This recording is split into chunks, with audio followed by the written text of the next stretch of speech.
So this is a website terms and conditions of use policy. This is typically going to be placed in the footer of your website. You'll see that there's a place for your website domain and your company name, and you will essentially, this is for users of your website and prospective users of your services, what they can expect once they're on your website.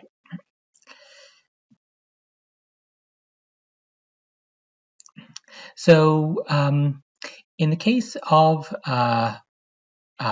where you are setting up an account or require need to protect personal information, you are going to have to, and you stated in your policy, use safeguards, so physical, electronic, and administrative measures to secure the personal information that you're responsible for.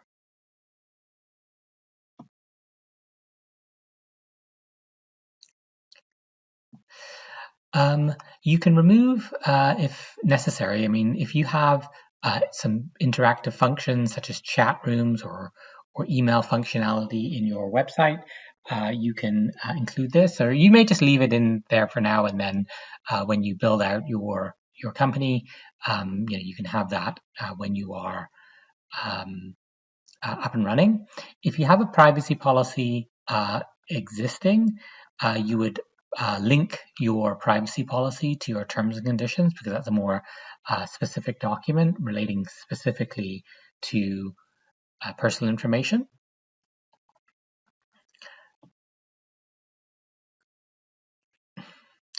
So once an account is set up to access your website, for example, if you're not having that, you can simply delete the paragraph.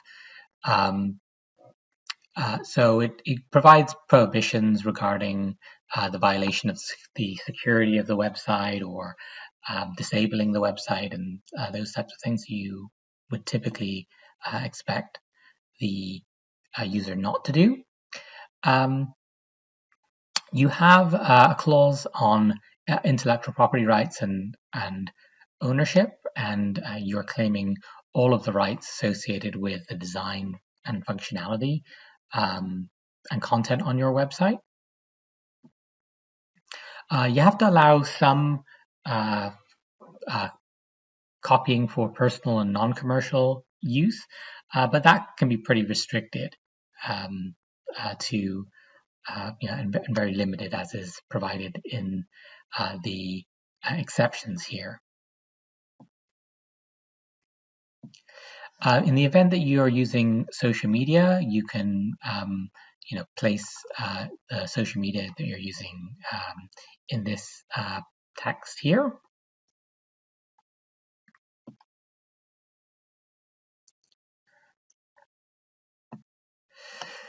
If you are using, if you are relying on user submissions, so user-generated content, essentially, right? You want to provide. You'll need this clause, which states that any submissions to the website, such as reviews and feedback, is subject to these terms and conditions as well. Right? Again, you're linking to the privacy policy, and you want to restrict, exploitation, any risk of harm. If you observe that, you want to be able to point to a clause in the contract which allows you to demonstrate that the user is in violation of your terms of service, and therefore you're justified in suspending their account, for example. User submissions are copyright protected, but the way you get around that is by having the user grant a license for you to make use of that and on a worldwide royalty-free and perpetual basis.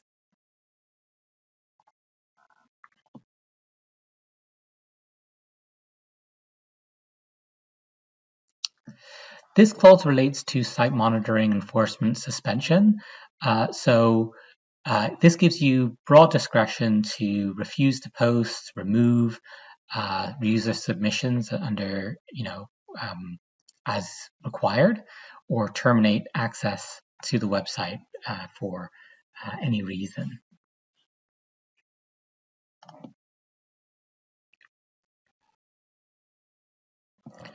Important to have a clause on no reliance. So this is simply stating that the website information is for general purposes only, and the user is not to rely on it for as a basis of professional advice.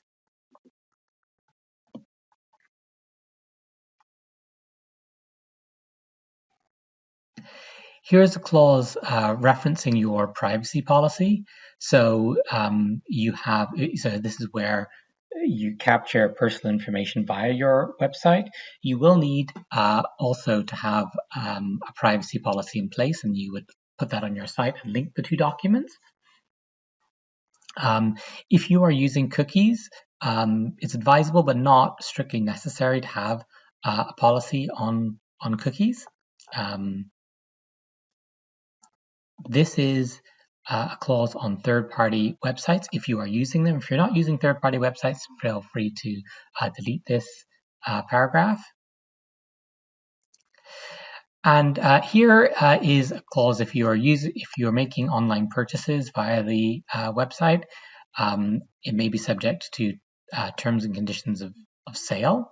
Again, you can simply delete this if that is not for you. It's a good idea to have a sense of the geographic territory or where you are located, and to say that the website is not intended for use in a jurisdiction where it's not permitted. Right?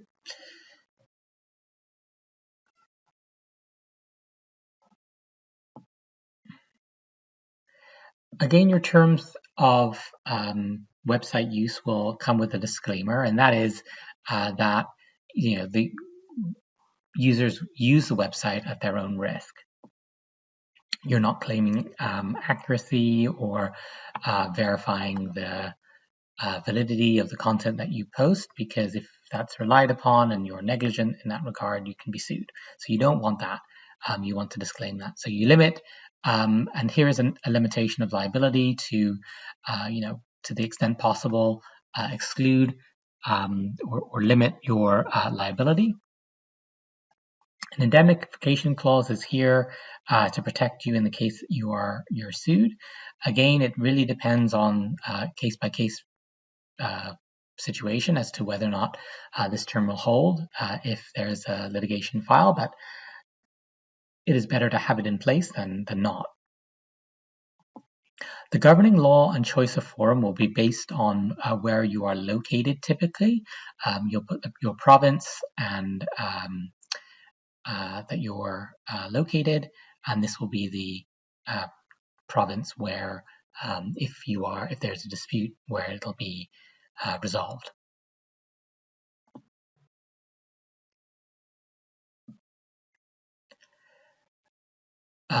A waiver, the waiver clause is just simply states that if you don't exercise any term in the agreement, you can still rely on it at a later date, right? You're not waiving any terms by failure to exercise. There. And severability refers to in the event that a term is regarded as illegal or invalid or unenforceable, the rest of the terms of the contract will remain in force. An entire agreement clause refers to the fact that this agreement will be the sole source of the intention between the parties in making an agreement. So you'll look at this document as the first document in resolving a dispute. Here you'll put information about your company address. It's not strictly necessary. You can put your email address if you prefer not to put your address. If you have a copyright policy, you can include that or simply delete it, and then you'll date the last update that you've made to this policy. And that's it for your website terms of